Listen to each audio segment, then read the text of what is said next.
Hi Alison, this is Bastian. So I just recorded a 5-minute screencast for you and, well, realized that the file got corrupted. So I'm doing this again. Well, let's start shooting a few frames.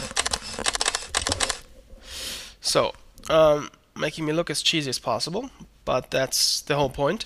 So, normally, that's a default. You would see the preview overlay between the last image I took, which is this one, and the current camera image.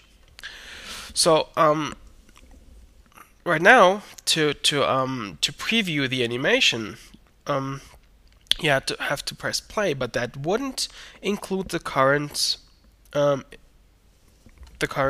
image from the camera. So this is where blinking comes in.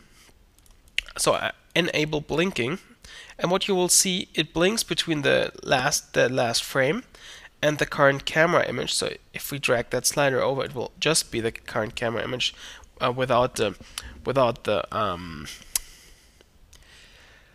preview overlay. I'm sorry for being confused. It's 8 o'clock in the morning, and well, yes. So you will see roughly how the animation will look like. So if I make that a little bit faster, it's even clearer. So I can try to align myself so it looks the way I want it to look, and just capture a frame.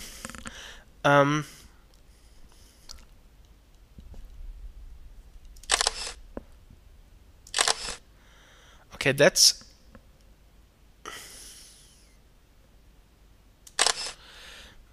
how crazy it goes. So, but like that, you'll see how the animation between the last frame you took and the current frame in front of the camera will look like. That makes it easy to see if well, for example, the movement of the clay figure is too far off or something like that, and that's blinking. So let's take a couple more shots, and I will just use my finger so to make it clearer. So, well, so this should now be an animation of my finger going across the screen. So let's turn on onion skinning, and let's just go to the standard value here. So what you will see is the camera image right here. Hello. The last frame, which is the one you can see best, and the frame before. I hope you can still see this because, well, image compression or video compression, well, might reduce the quality here, but I'll try to make it as good as possible.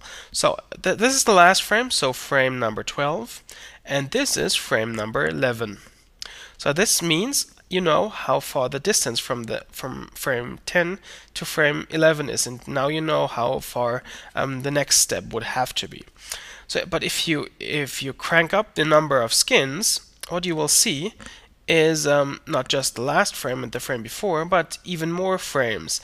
And now you can determine if the animation will be smooth or not.